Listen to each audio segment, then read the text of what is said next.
자, 오늘 말씀은 사도행전 20장 17절로 27절의 말씀입니다. 함께 읽습니다. 바울이 밀레도에서 사람을 에베소로 보내어 교회 장로들을 청하니 오매 그들에게 말하되 아시아에 들어온 첫날부터 지금까지 내가 항상 여러분 가운데서 어떻게 행하였는지를 여러분도 아는 바니 곧 모든 겸손과 눈물이며 유대인의 관계로 말미암아 당한 시험을 참고 주를 섬긴 것과 유익한 것은 무엇이든지 공중 앞에서나 각 집에서나 거리낌이 없이 여러분에게 전하여 가르치고 유대인과 헬라인들에게 하나님께 대한 회개와 우리 주 예수 그리스도께 대한 믿음을 증언한 것이라. 보라, 이제 나는 성령에 매여 예루살렘으로 가는데 거기서 무슨 일을 당할는지 알지 못하노라. 오직 성령이 각성에서 내게 증언하여 결박과 환난이 나를 기다린다 하시나 내가 달려갈 길과 주 예수께 받은 사명 곧 하나님의 은혜의 복음을 증언하는 일을 마치려 하면은 나의 생명조차 조금도 귀한 것으로 여기지 아니하노라. 보라, 내가 여러분 중에 왕래하며 하나님의 나라를 전파하였으나 이제는 여러분이 다 내 얼굴을 다시 보지 못할 줄 아노라. 그러므로 오늘 여러분에게 증언하거니와 모든 사람의 피에 대하여 내가 깨끗하니 이는 내가 꺼리지 않고 하나님의 뜻을 다 여러분에게 전하였습니다. 주님을 향하는 사람이란 제목으로 말씀 증거합니다. 한 사람의 족적을 살펴보면 그 사람의 삶에서 무엇이 우선인지 알 수 있습니다. 선택의 기로에서 어떤 것을 선택하느냐가 그 사람의 우선순위를 보여주기 때문입니다. 우리의 삶에도 많은 선택의 순간들이 있지요. 그때 우리는 어떤 선택을 해야 될까요? 오늘 사도 바울은 오직 예수, 주님의 뒤를 쫓아갑니다. 주님께서 명하시는 길들을 포기하지 않고 끝까지 따라가요.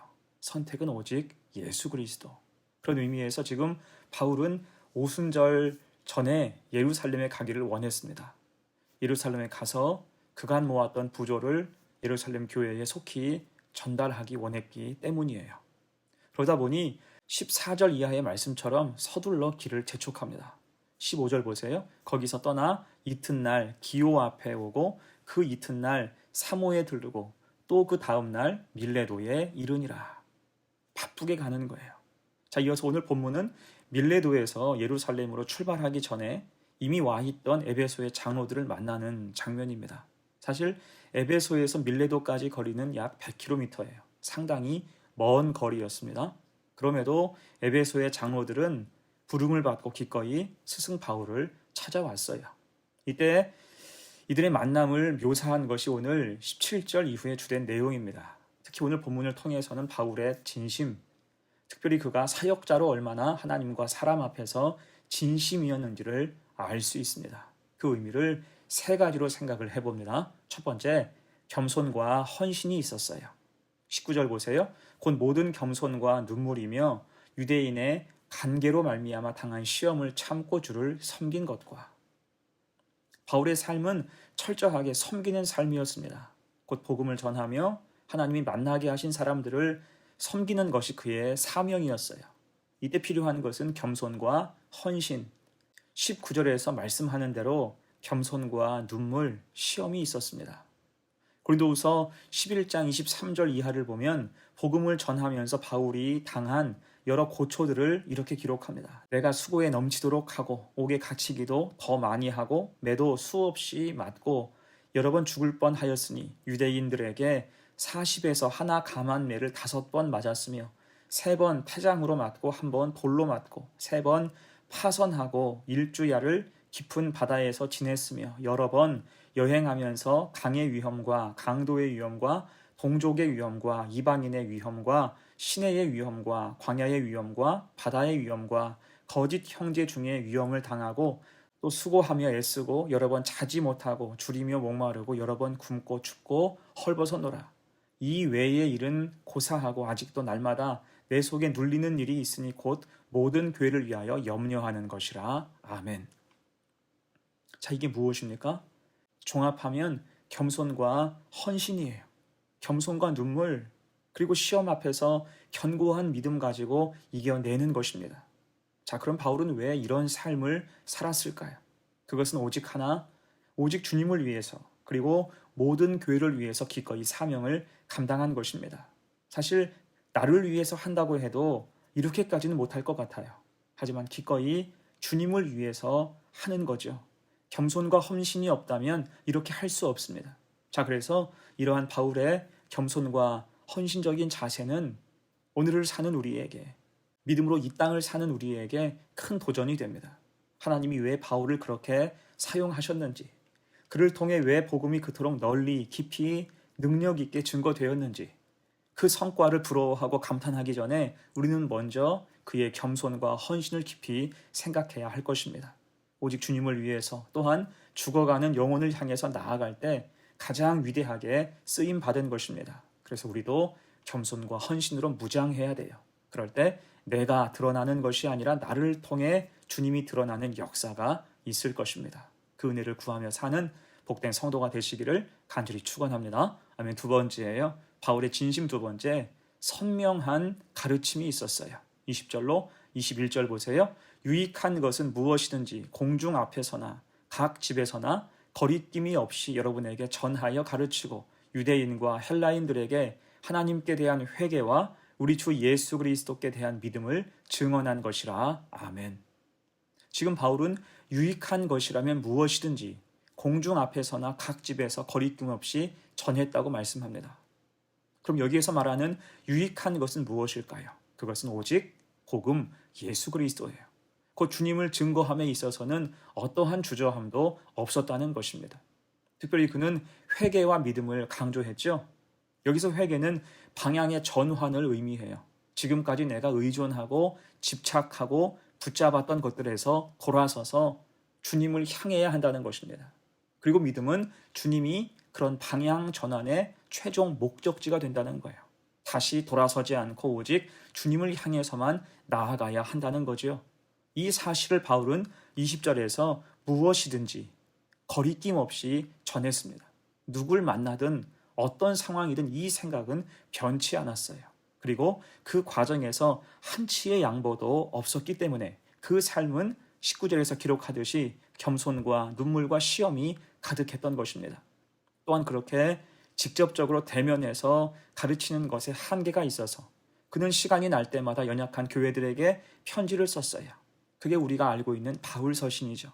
본인의 마음을 담고 그리스도의 사랑을 담아서 꾹꾹 눌러 쓴 것입니다. 그럴 때 선명한 예수 그리스도의 복음을 가르치고 전수할 수가 있었어요.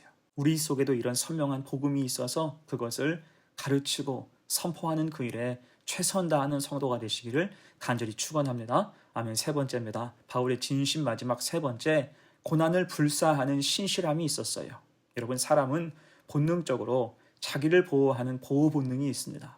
자신의 안위를 위해서는 핑계를 대고 합리화하는 것이 전부 이런 본능 때문인 거예요.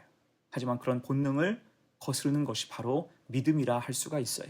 그런 의미에서 바울의 탁월함은 오직 믿음으로 자신의 안위는 뒤로하고 고난을 불사하고 핍박을 감수하며 복음을 전했다는 것입니다.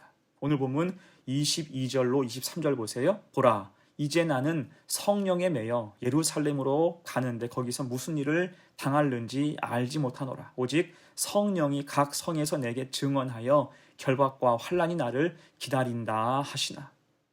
바울은 지금 에베소의 장로들에게 자신의 이후 여정에 대해서 말하고 있죠. 핵심은 성령에 매여서 예루살렘에 간다는 것입니다. 그리고 그 성령은 결박과 환난이 너를 기다린다라고 말씀하고 있다는 거예요. 이후에 고난과 핍박이 있음이 기정사실이라는 것입니다. 그러면 사람인지라 그 앞에서 갈까 말까 망설여지는 것은 당연한 일이에요. 하지만 바울은 그 길을 기꺼이 가겠다라고 이야기하고 있는 것입니다. 24절 보세요. 내가 달려갈 길과 주 예수께 받은 사명 곧 하나님의 은혜의 복음을 증언하는 일을 마치려 하면은 나의 생명조차 조금도 귀한 것으로 여기지 아니하노라. 아멘. 곧 바울은 내가 달려갈 길과 주 예수께 받은 사명을 완수하기 원했어요. 심각한 고난이 있음을 알면서도 그곳으로 가겠다는 거죠. 더욱이 그 일을 마치려 하면은 자신의 생명조차 조금 더 귀한 것으로 여기지 않겠다고 다짐하고 있습니다. 여러분, 이 삶이 성령의 매인 삶, 믿음의 삶인 줄로 믿습니다. 그럼 왜 바울은 이런 마음을 먹은 걸까요? 그도 사람인데 왜 두렵지 않고 왜 불안하지 않았을까요? 디모데후서 4장 8절 이하는 이렇게 말씀해요. 나는 선한 싸움을 싸우고 나의 달려갈 길을 마치고 믿음을 지켰으니 이제 후로는 나를 위하여 의의 면류관이 예비되었으므로 주 곧 의로우신 재판장이 그날에 내게 주실 것이며 내게만 아니라 주의 나타나심을 사모하는 모든 자에게도니라. 아멘.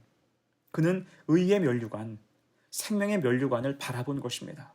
영광의 자리를 사모한 거예요. 그럴 때 담대함, 고난도 불사하는 신실함으로 사명을 감당할 수가 있었던 것입니다. 이런 신실함이 우리 속에도 삶의 한 절이라도 진실하게 임하기를 간절히 축원합니다. 아멘. 이제 말씀을 마무리합니다. 여러분, 나침반의 바늘은 늘 남쪽을 가리키죠. 항상 그 방향을 향하기 때문에 길을 찾기 편한 거예요. 바울은 늘 주님을 가리키는 사람이었어요. 그 사이에 어떤 고난과 핍박이 있어도 늘 주님을 향했습니다. 그래서 바울은 오직 믿음으로만 나아갈 수 있었어요. 25절로 27절 봅니다. 보라, 내가 여러분 중에 왕래하며 하나님의 나라를 전파하였으나 이제는 여러분이 다 내 얼굴을 다시 보지 못할 줄 아노라. 그러므로 오늘 여러분에게 증언하거니와 모든 사람의 피에 대하여 내가 깨끗하니 이는 내가 꺼리지 않고 하나님의 뜻을 다 여러분에게 전하였음이라. 아멘. 담담하게 자신의 사역을 정리하며 의지를 새롭게 다져요. 믿음 가지고 나아가겠다, 그런 뜻입니다. 여러분, 이게 바울의 가장 탁월함이죠. 그에게 겸손과 헌신이 있고 선명한 가르침이 있었으며 고난을 불사하는 신실함이 있다는 것입니다. 그럴 때 하나님이 그를 지키시고 돌보시고 친히 인도하시죠. 사도행전의 역사가 바울의 역사가 된 것입니다. 우리 삶에도 이런 귀한 믿음이 있어서 늘 주님을 향하며 변하지 않고 사명을 잘 감당하는 거룩한 성도가 다 되시기를 간절히 축원합니다. 아멘. 함께 기도합니다. 은혜로우신 하나님, 우리의 삶이 주님을 향해 나아가는 귀한 삶이 되게 하옵소서. 오늘 바울의 삶을 통해 보았듯이 겸손과 헌신이 있고 선명한 믿음이 있으며 주님의 영광에 동참하기 위해 기꺼이 고난도 감수하는 신실한 믿음을 주옵소서.